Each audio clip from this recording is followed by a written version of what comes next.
நாட்டுச்சாளன் செய்திகள் வாசிப்பது வாசுகி தாமோதரன். போலி பயனாளர்கள் திரிணாமுல் காங்கிரஸ் அரசின் பெண்களுக்கான நேரடி பணப்பரிமாற்ற திட்டத்தின் கீழ் பயனடையும் சுமார் 30 லட்சம் பேர் இந்தியர் அல்லாதவர்கள் அல்லது வாக்காளர் பட்டியலில் இடம்பெறாதவர்கள் என மேற்கு வங்க முதல்வர் சுவேந்து அதிகாரி அதிர்ச்சி தகவல். திருச்செந்தூர் முருகன் கோவில் தரிசனத்திற்கு முறைகேடான வழியில் அழைத்து செல்ல பொதுமக்களிடம் முறைகேடாக பணம் வசூலிக்கும் அர்ச்சகர்கள் கோவிலுக்கு வந்திருப்பது யார் என தெரியாமல் அமைச்சர் ரமேஷிடம் 4000 ரூபாய் கேட்டுள்ளனர். சரி என கூறி ஜிபே மூலம் அமைச்சர் பணம் செலுத்திய பின் விசாரணை தற்போது தொடங்கியுள்ளார். சேலம் மாவட்டத்தில் டாஸ்மாக் கடைகள் மூடப்பட்டிருப்பதன் காரணமாக 11 to 11 மணமகிழ் மன்றம் முன்பு மது பாட்டில்களை அதிக விலையானாலும் வாங்குவதற்காக ஆயிரக்கணக்கான குடிப்பிரியர்கள் இந்த கொளுத்தும் வெயிலையும் பொருட்படுத்தாமல் காவல்துறை காவலும் இல்லாமல் அமைதியாக பொறுமையாக கால் கடுக்க மது பாட்டில் அதிக விலை கொடுத்து வாங்க வரிசையில் நிற்கும் உன்னத காட்சி.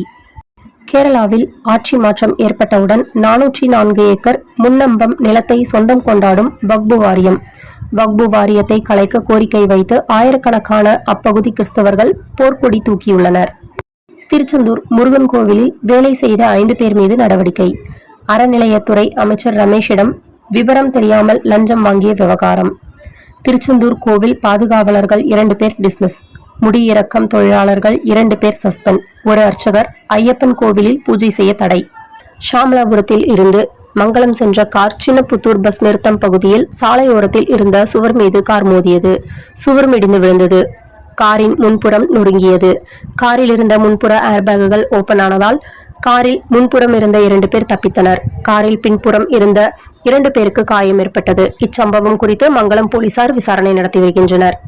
இன்று மாலை 4 மணிக்கு கோவை கலெக்டர் அலுவலகத்தில் தன்னார்வ நுகர்வோர் அமைப்புகளின் காலாண்டு கூட்டமானது HPBP இண்டன் எரிவாயு ஏஜென்சிகளுடன் DSO அவர்கள் தலைமையில் கூட்டம் நடைபெற்றது. இந்த கூட்டத்தில் மாவட்டத்தில் உள்ள அனைத்து நுகர்வோர் அரசின் பதிவு பெற்ற அமைப்பின் நிர்வாகிகள் பிரதிநிதிகள் கலந்து கொண்டனர். அதில் தன்னார்வ நுகர்வோர் உரிமை பாதுகாப்பு நல மையத்தின் மாநில மூத்த தலைவர் குருசாமி மற்றும் மாநில வழிகாட்டு கமிட்டி விக்னேஷ்குமார் இருவரும் கலந்து கொண்டனர். கூட்டத்தில் சிலிண்டர் தட்டுப்பாடு குறித்து நுகர்வோர் அமைப்புகள் கேள்வி எழுப்பினர். இனிவரும் நாட்களில் இந்த தட்டுப்பாடு இருக்காது என்று ஏஜென்சிகள் உறுதியளித்தனர். மேலும் பொதுமக்கள் பிரச்சனைகள் பேசப்பட்டு விரைவில் தீர்வு காண்போம் என்று கூட்டத்தில் தெரிவிக்கப்பட்டது. மாதம் தவறாமல் வெளிவரும் நாட்டுப்பற்றாளன் பத்திரிகையின் செய்தியாளராக பணிபுரிய விருப்பம் உள்ளவர்கள் கீழே உள்ள நிர்வாக அலைபேசி எண்களில் தொடர்பு கொள்ளலாம்.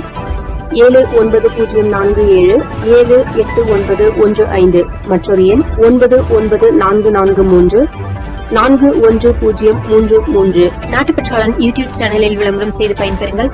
நமது நாட்டுப்பற்றாளன் செய்திகளை அறிந்து கொள்ள யூடியூப் சேனலை சப்ஸ்கிரைப் செய்யுங்கள்.